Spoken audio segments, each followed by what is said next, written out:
This man should be Minister. He'd get it done. Well, I think just in response to the honourable member's comments, I think that it's important to understand that the regulator is doing an investigation that must not have political interference, and so the minister has made it quite clear. That this situation is in the best hands and the proper hands and the appropriate hands.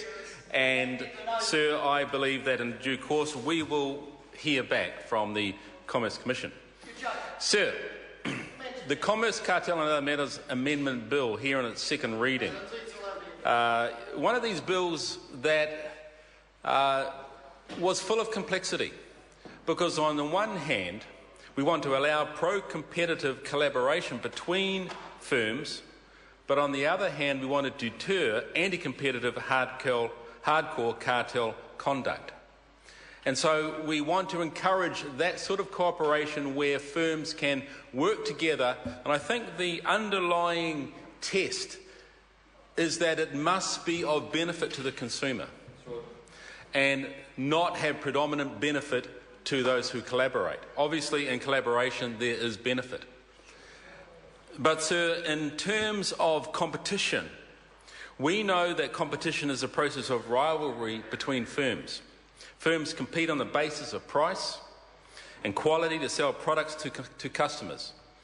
The process of competition between firms drives firms to lower costs, improve quality, or develop better products. In a competitive market, these benefits are passed through to consumers. Cartels, though, on the other hand, are formed when rival firms agree not to compete with each other by fixing prices or restricting output or allocating markets or rigging bids. Cartels allow firms to raise their prices above the competitive level without fear of losing customers to rivals. This increases the profits of the participants, but it does nothing to create a countervailing benefit to consumers through more efficient business operations.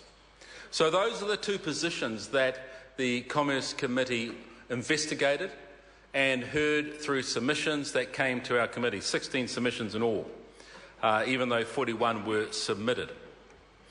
We also received advice from the Ministry of Business, Innovation and Employment, and also the Ministry of Transport, particularly around shipping and, of course, airports. Sir, or should I say airlines?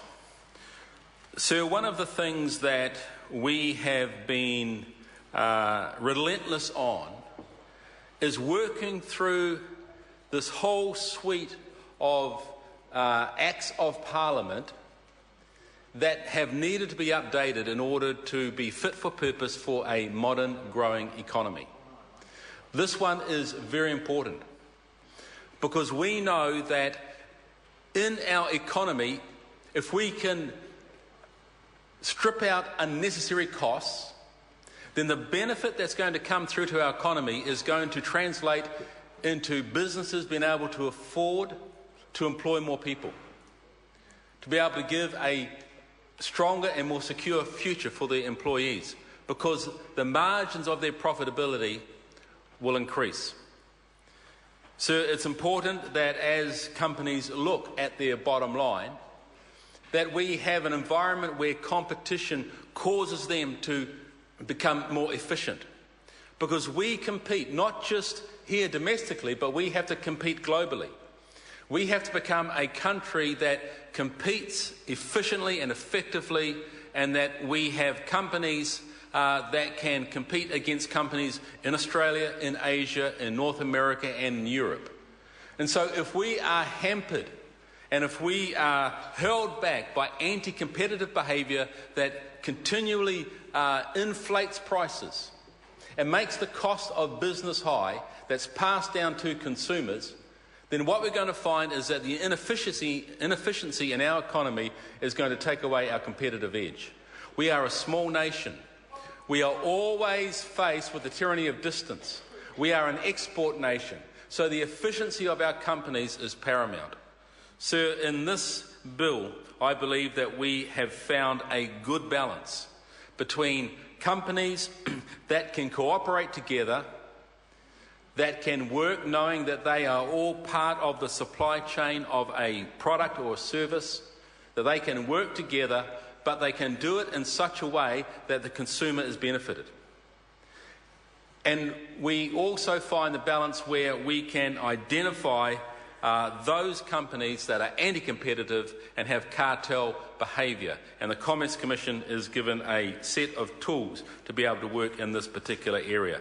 Sir, I'm very pleased to stand in support. I want to thank the members of the Commerce Committee for their hard work in a very important piece of legislation, and I commend this bill to the House. I call Claire Curran. Thank you, Mr. Speaker.